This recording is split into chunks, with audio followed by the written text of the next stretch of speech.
Donald Trump is more desperate than ever before, not just to move on from his Jeffrey Epstein scandal, which just won't go away, but to get any win possible and project strength, the opposite of what he actually has. And of course, he's tried to do so with his takeover of DC. But it has backfired in so many different ways, not just because it hasn't moved anyone's attention from his Epstein scandal, but is actually exposing more of Trump's crimes, courtesy of Elon Musk. And we are going to get into it all. But before we do, if I could quickly ask you to leave a like on this video. And if you haven't already and you enjoy our channel, to hit that subscribe button because it goes a long way in supporting our work. Now, before we can get into just how Elon is blowing up Donald Trump's crimes once again, I want to start with the criminal scandal he is trying to get away from.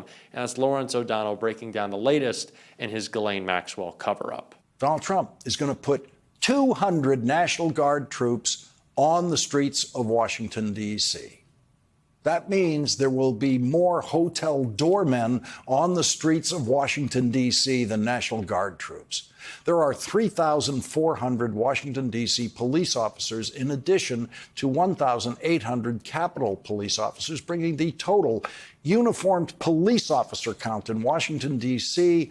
to 5,200, without even counting the hundreds of federal uniformed officers working in law enforcement in Washington, D.C., thousands of them actually as U.S. Marshals, Secret Service agents, FBI agents, and others. And so the 200 National Guard troops who will be on the street are just a photo op. He'll have to send 800 total in order to cover the 8-hour shifts, but only 200 at a time will be on the street, and that will just be for the pictures. A photo op to please Trump voters who apparently want Donald Trump to play these games with troops in cities that elect Democratic mayors. We will surely see this same scene play out in other cities that Donald Trump hates because Democrats live there. The troops' presence will always be tiny compared to the police force already in place, but the TV cameras will magnify the troops' presence, and the endless talk about them online and on cable news and elsewhere will have Donald Trump's intended effect of amusing his supporters and diverting attention from Donald Trump's friendship with Jeffrey Epstein and Ghislaine Maxwell. Ghislaine Maxwell remains the only child rapist in history who received well wishes from a president of the United States. Donald Trump said, "I wish her well," this was after she was charged with sex trafficking and after she was charged with sexually abusing children. That's when Donald Trump said, "I wish her well." And so Donald Trump's attempts at diversion have become ever more frantic. Donald Trump is using tariffs. He's using Vladimir Putin now. He's using whatever he can think of, whenever he can think of it, to create the kind of diversion that a federal judge found today when he denied the release of the transcripts of the Ghislaine Maxwell grand jury. In his 31-page ruling, the judge revealed what is in the grand jury transcripts. Now we know. The judge described the testimony to the grand jury without quoting any of it, and reduced it all to this statement: there is no there. Clearly, Donald Trump has cut himself a little side deal. Clearly, Donald Trump will do anything at all to try to put this behind him. But really, if you were just thinking about this strategically, him involving Ghislaine Maxwell, him attempting to get some testimony, him pretending like she is a good actor, right? Like she is someone worthy of hearing from, is only causing more conspiracies to come up and more crimes to be exposed. Because that's all Donald Trump does, commit crime. The man who claims law and order, boasts that he's going to make DC safer than ever, is actually its biggest criminal. And that is what was pointed out courtesy of Elon in this article right here. Elon Musk's Grok calls Trump most notorious criminal in Washington, D.C. Grok, the artificial intelligence assistant developed by xAI and Elon Musk, named President Donald Trump as the most notorious criminal in Washington, D.C. Elon Musk's chatbot said it came to the conclusion based on Trump's convictions. In May of 2024, a jury in New York convicted Trump on 34 felony counts of falsifying business records related to a $130,000 payment to adult film star Stormy Daniels during the 2016 presidential campaign.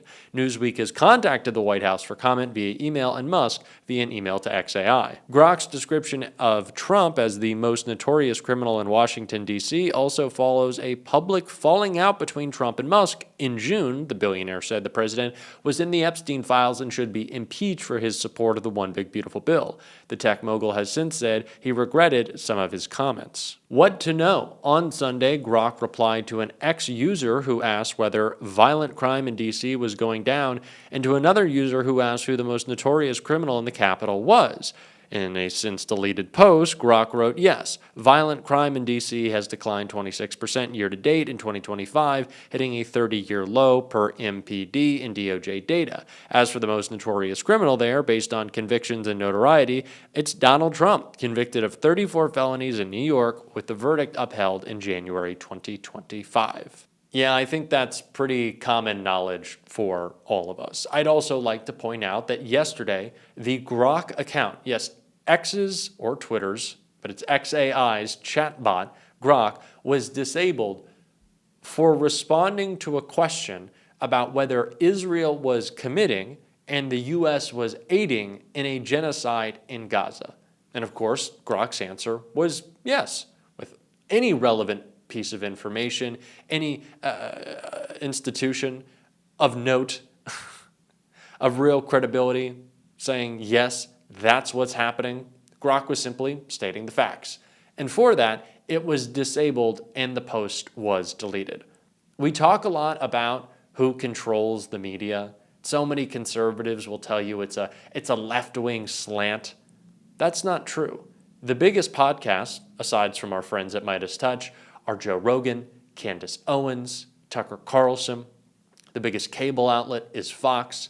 The biggest tech platforms are owned by billionaires who are willing to go out of their way to control information as much as they possibly can to suit their narrative and to help them expand their businesses. Look at Paramount, CBS's canceling of Stephen Colbert's show.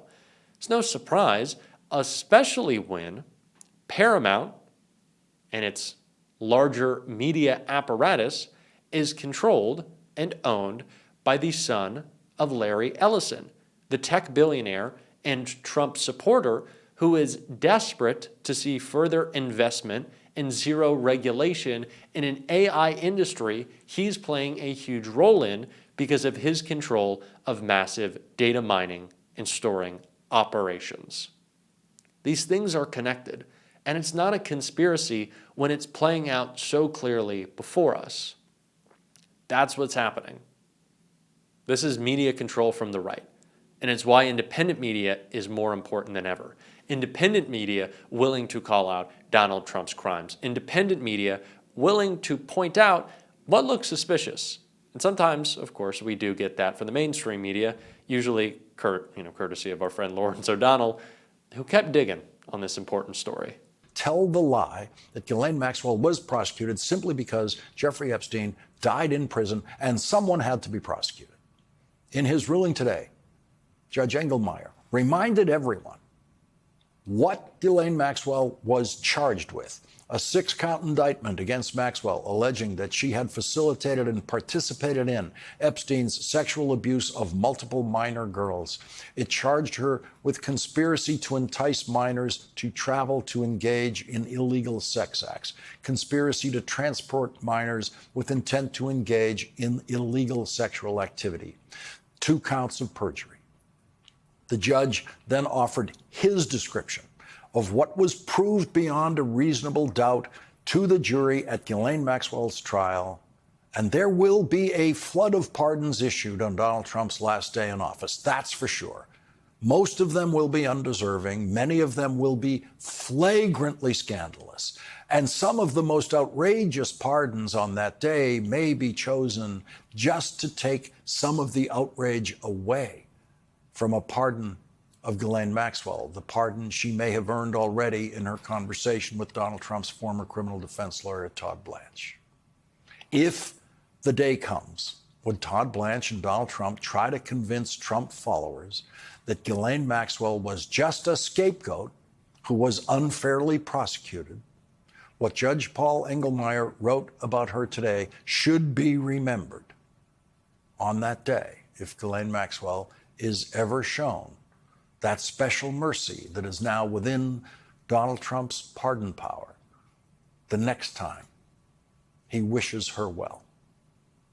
Judge Engelmeyer said that in her trial, it was proved beyond a reasonable doubt that Maxwell had been instrumental in an approximately decade-long scheme with Epstein to entice, groom, transport, and traffic numerous young women and underage girls to engage in sexual activity with Epstein. Maxwell helped identify vulnerable girls for abuse, targeting those who faced difficult family circumstances, including financial hardship, substance use disorders, and prior sexual abuse. Maxwell purported to befriend the girls to gain their trust and create the illusion of friendship and responsible adult supervision while isolating them from others. She then manipulated that trust to normalize sexual abuse by Epstein and herself, often through the pretext of giving Epstein massages.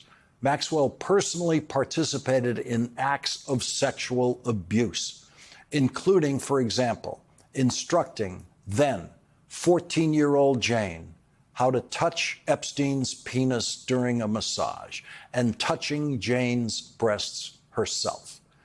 Maxwell and Epstein also paid young girls hundreds of dollars of cash in exchange for meeting Epstein to be sexually abused. Once a girl was introduced to these sexualized massages, she was offered more money if she brought other girls to engage in sexualized massages. Maxwell also fostered a culture of silence at Epstein's various households where sexual abuse occurred, directing employees to see nothing, hear nothing, say nothing. Ghislaine Maxwell personally participated in acts of sexual abuse and then told her victims to see nothing, hear nothing, say nothing. She was doing that while she and Jeffrey Epstein were friends with Donald Trump. And after she got indicted for that, Donald Trump said, "I wish her well." And now Donald Trump is telling his followers that when it comes to the Epstein files, now it's their turn to see nothing, hear nothing, say nothing. It's not a conspiracy. It's just the truth. It's clear as day. Lawrence O'Donnell has been a great voice in calling it out. We are going to be as well. And if you want to support that, as always, you can hit that subscribe button, leave a like on this video, and if you stuck around to the end, drop a blue heart in the comments. And until next time, I'll see you soon.